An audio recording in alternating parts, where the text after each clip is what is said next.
In all fairness, given the context of how the sequel trilogy ended up turning out,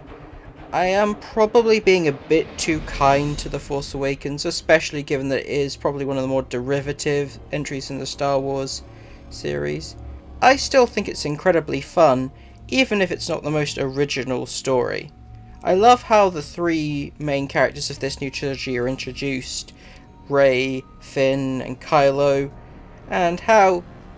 this may not have been intentional, but the fact that they were all introduced not only without much dialogue to establish their characterization, but also not having the access to their face, being masked within their first scene, and we get a good indication who each of them are and who they're going to be across these films, or at least who they were supposed to be. You have Kylo Ren's inner conflict, being uncertain whether he is on the light or dark side, Finn's anxiety when it came to fighting and rejecting the First Order's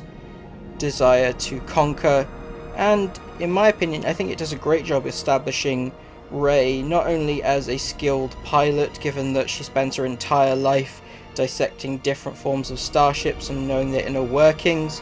but also her isolation, establishing Rey's obsession with her parents and not allowing herself to create her own identity. And something that is important for the next film, her obsession and faith in the mythology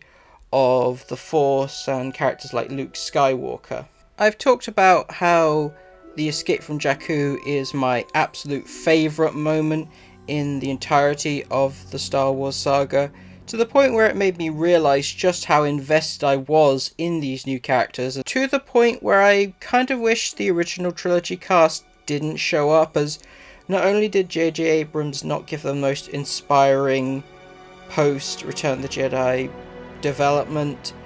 they don't really add much and are mostly just glorified cameos outside of Han Solo. I feel he and maybe Chewie are the only really ones who get much to do here. Also, when Han Solo is killed,